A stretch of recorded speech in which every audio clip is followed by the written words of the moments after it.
Поэтики, миграции. Транснациональные нарративы в современной русской литературе. Poetics of migration. Transnational narratives in contemporary Russian literature. И прошу прощения заранее за мой английский, если он будет не таким убедительным. Migration in the context of globalization leads not only to crises and conflicts, but also enables performative cultural interactions from which emerge individual and collective multiple identities within the cultural, liminal and transitional spaces created in the process. They turn into important centers of aesthetic innovation, carrying with them a high measure of creativity.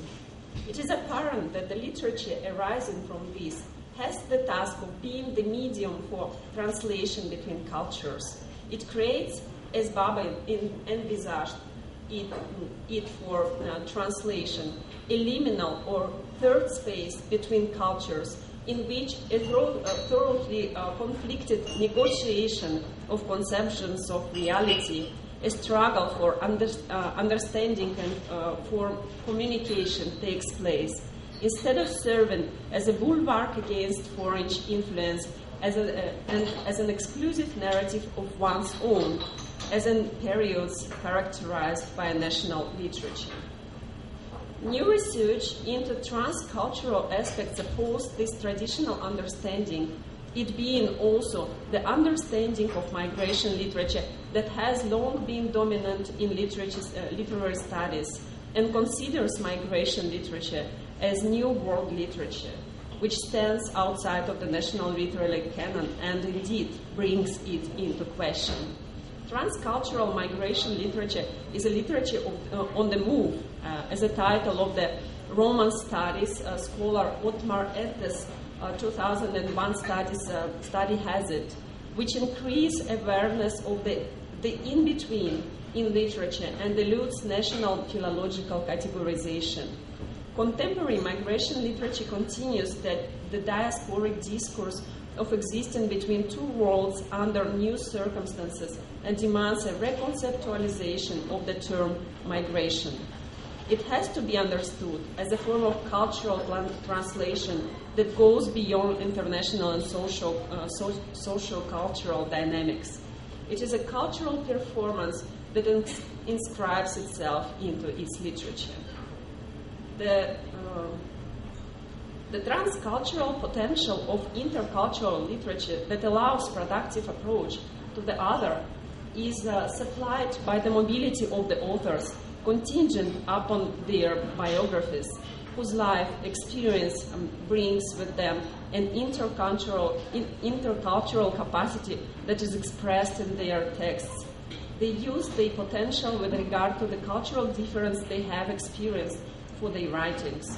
Homi Bhabha points out in his writings that such texts create a new position, a hybrid overlapping space that is composed of elements of two or more cultures, a space for cultural syncretization, a medium for negotiating cultural contradictions and antagonisms come into being.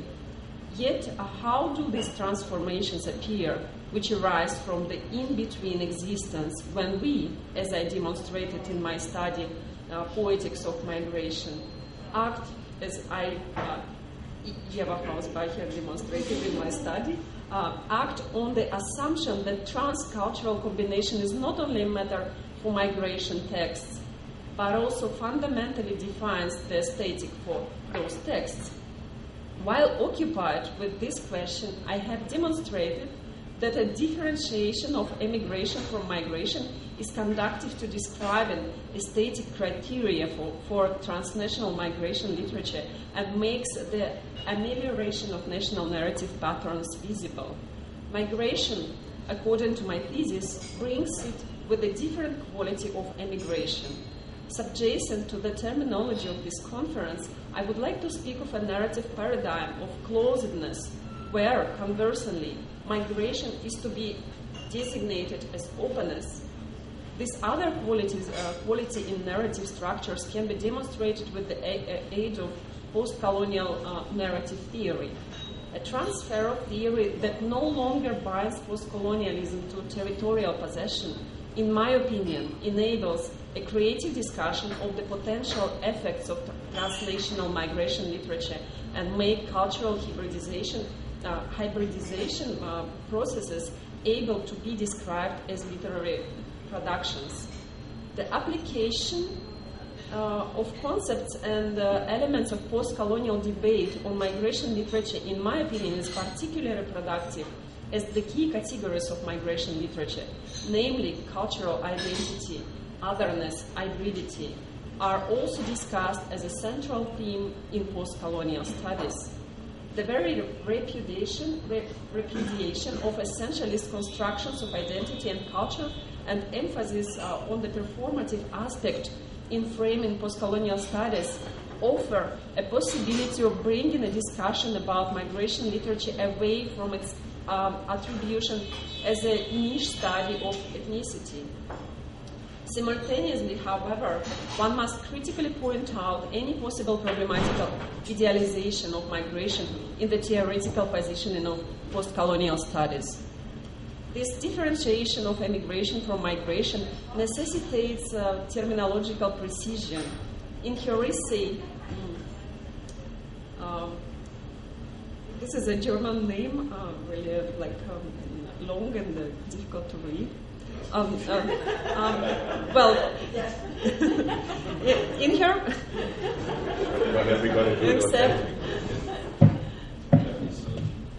Migrationsliteratur. I will read it with a Swiss accent. Migrationsliteratur als neue Weltliteratur. Thanks. Is that correct, the Swiss accent? This is a... Thanks, Sam. This is an issue from 2004. The German studies academic Heidi Roche expands upon the existing diversity of terms. Most texts are subsumed under the term migrant literature, which is constituted from the dependence on old termini, such as foreign literature, the literature of concern, the literature of self-reflection, or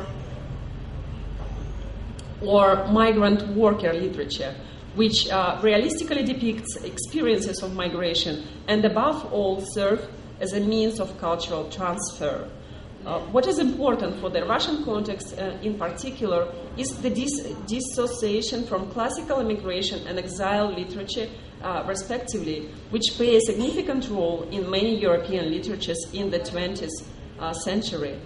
The differences are initially based on factors outside of literature, political motivations, and unwillingness for cultural change on the part of emigrant and exiled authors, in contradistinction to voluntary and not primarily politically motivated migration. Differences in the aesthetic character of this literature can be determined simultaneously. Classical immigration literature still largely remains stuck in a nostalgic discourse of victimhood and aspires either towards an affiliation with the canon of national literature and literature of origins, respectively. Sergei Dovlatov would be a good example here, or taking the opposite position towards conforming to the culture of the host country, up to and including accepting a change of language, as with Nabokov, thus remaining stuck in a bipolar intercourse of cultural difference. In contrast, migration literature develops new aesthetic paradigms reflecting existing transculturalism. It succeeds in transforming diverse disruptions in time, space, and memory caused by migration into a positive understanding of the transcultural condition. All three phenomena, historical migration literature, traditional migrant literature, and also transcultural migration literature, are bound together by the experience of displacement.